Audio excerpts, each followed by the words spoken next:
Today we're talking about and answering the question, is dyslexia a learning disability or a teaching disability?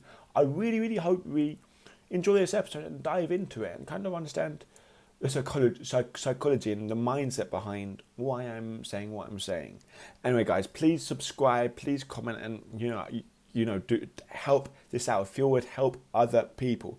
Anyway, guys, I'm just going to leave a link down below. On the 11th to 13th of December, I'm doing Conquering Dyslexia Live. Completely free event. Is 20 plus hours of live training on dyslexia. Teach you a step-by-step plan on how to conquer it. Okay, I'm so excited about it. That's why I'm leaving a little message in it now, because I forgot to do it at the end. Hope you enjoyed the episode, guys. And yeah, see you guys tomorrow.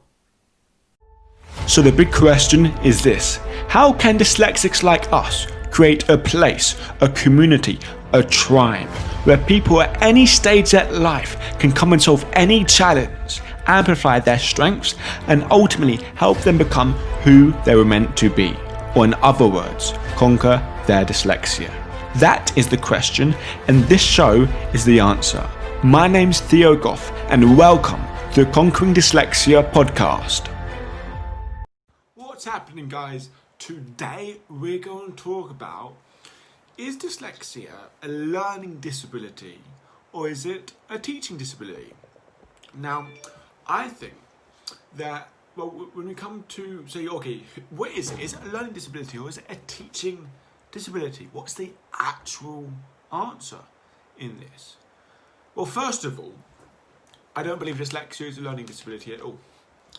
Having dyslexia isn't a disability in itself, because when we look at the definition of the word a disability, when we're not able to do something, when we're limited in our thinking capability on the capabilities of how we do stuff, like limited, like we can't do this, we can't do that, we can't think, we can't operate, we can't do. But what has been shown, if someone with dyslexia has the appropriate treatment, 95% of the time, they can cope and do just as well as everyone else. Yes, with a bit more effort. Yes, with working a bit hard. They can just do just as well with the right training and with the right methods in place. So I don't look at dyslexia like a learning disability. But the reason why I'm saying this to you, the reason why I'm thinking about this, is because I've heard this before, but I recently heard it on the drive back in this audiobook I'm listening to called The Tools of Titans. It's by a person called Tim Ferriss, who I'm just getting really into now. I'm not massively into. I've heard his name here now and again. But just first audiobook I'm listening to of him. And in this audiobook, he just basically talks about loads of people's podcast, loads about other people, about Tools of Titans. You hear all the great people he's interviewed, and hear like the show notes of it, like important parts. And I can't remember the person who said it or whatever. It just stuck to me. I thought that's a great thing to have a conversation about, and I think I got a really interesting answer about this.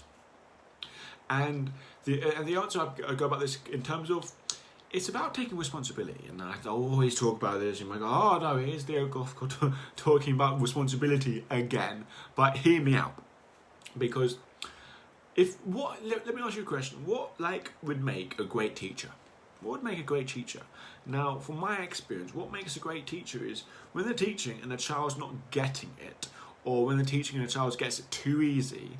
Is it the teaching method's fault? Is it the child's fault that they're not getting it? And it's not is it the child's fault they're not getting it? Or is it your fault as a teacher they're not getting it? In my experience, great teachers always say, it's my fault this kid's not learning. It's my job, it's my responsibility to make this kid learn. Yes, here's the curriculum, and yes, here are the teaching methods that I got taught, but I don't care about all this stuff. I want this child to be impacted. I want this child to be learning. This is my responsibility. And I have to find ways of getting there. And this way we're doing what currently isn't working. What other ways can we do? And they explore the different ways, and they keep trying until something works, until something clicks. And that is what I consider having a great definition of a great teacher. What makes a great teacher is having that discipline. Let's ask the question, okay, what makes a great parent? I believe, like in a very simple way, what makes a great parent is a parent who takes responsibility over their child. Full responsibility. I know you're supposed to, but I mean, what I'm talking about, full responsibility. Like, for example, yes, my child's growing up, and I want to take responsibility over, like, not now. Here's interesting. I conflicting myself a bit because something I've learned, and you mean I haven't got a child. I won't have one anytime soon, but I heard people saying, I really, really truly believe it. I believe it. When you have a child isn't a legacy. A child is a human being. A child is a life. It's not your life. It's a human being. It's not yours to own. It's yours to look after. It's yours to help develop. And once you understand, look, this is your life. It's not my life. This is a life. This is you in a life. It's for my job to help look after you until you're able to, you know what I mean, look after yourself, basically have responsibility over your own life. And it's my job to bring you up in the best way to make you best cope in life. Now, that doesn't mean taking the paths that I think is right. That means that making sure that you're equipped in life, that you can be the happiest person you can be.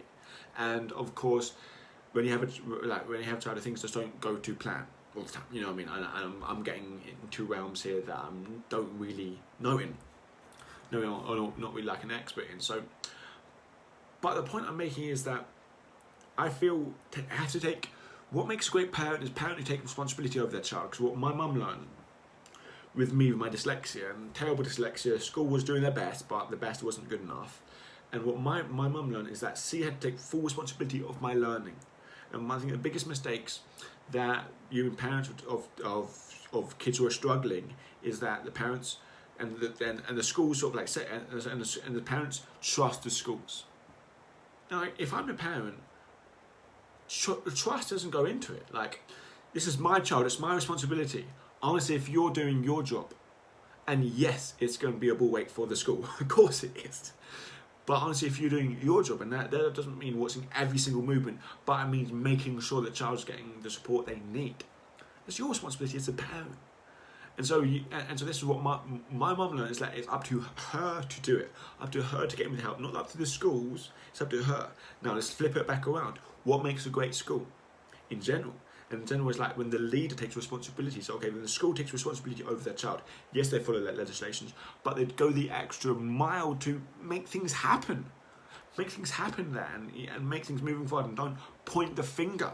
Work ways around problems. And the whole point is what I'm getting it here at is how we be great at something. And this is where it comes to the question, is dyslexia a learning disability or a teaching disability? I believe it depends on who is asking the question, massively. Because there's no one right answer, there's two answers to this. And two answers dictates you who is answering the question. Who's answering the question? Now, first of all, I do not think it's a disability. It's not a disability, it doesn't stop you doing anything. It's hard to do so a lot of things, especially if you haven't had the right training and got negative beliefs about yourself. Of course, it's unbearably hard, but it's not limiting you. You can still do things like, you can still read some sort of like word. You mean maybe read I? Some people really, really struggle. But if I'm a teacher and I'm asking the question, is dyslexia a learning disability or a teaching disability? I would always believe it's a teaching disability, because I would have it's my responsibility to help that child. And if I was a child, like myself, my dyslexia, my learning disability is not. My learning disability is my responsibility. It's not yours. It's my responsibility. It's not the teacher's, it's not the school's responsibility. It's my responsibility to do that for myself. And I have to do that. And that's what you have to take responsibility for yourself. And let's flip this around. Like, for example, it's my responsibility to do this. But now I'm kind of in a teaching role. Kind of, you mean in a school.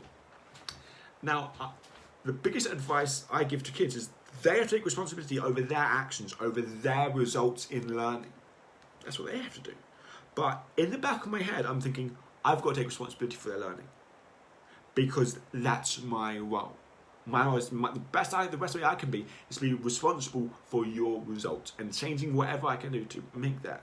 But my advice to you would be, you have to be responsible. You know what I mean? And that's how I kind of play the game of responsibility. It's not one side takes responsibility and the other side doesn't. You all not take 50% responsibility, because that means there's still room for blaming. If I take 50% responsibility, you take 50% of your side, there's still room for blaming. You mean if like for example, okay, I'm a kid, I'm taking responsibility for what I can do, my actions, I'm going to do whatever you tell me to do, teacher, and then whatever results.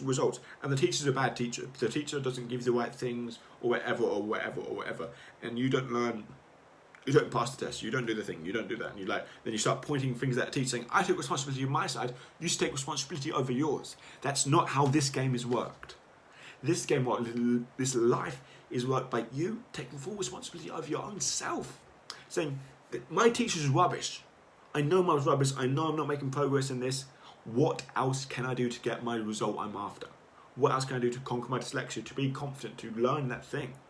And going after it and pursuing that. It's all down to you. And that's kind of like the message that I want to leave today with, because the moment my life changed when I realised that I have to take responsibility, it's only up to me. It's only up to me to change it. And ultimately, it's not our circumstances in our life that define us, it's our decisions in our life that define us. And this is no exception to dyslexia as well. It's our decisions that define it. It's not our severity of dyslexia, it's our decisions with it. You mean like there's loads of other people there, like there's so many other very severely dyslexics really worked hard to make something out of their life, and so many other people who've got very mild dyslexia or no dyslexia who has done so much less. Why? They took responsibility. They realised, I'm the only one that can do this. I have to do this. And don't blame anyone else. If you blame people, you're giving away your power. You're giving away your power to do certain stuff. And anyway, guys, I want to make this little note and this little message. It's like deciding the question, whose fault is that blame, or about blame in general. You know what I mean? If we're blaming in life, blame doesn't make us get any fault. You mean like blaming can often lead to resentment, often lead to anger, and having anger and resentment is like drinking poison and waiting for the other person to die. It doesn't work, does it? You mean there's no positive outcomes to move forward in life. Anyway, guys, I hope we really enjoyed this episode, and please subscribe, comment, leave a message. Anyway, guys, take care and bye.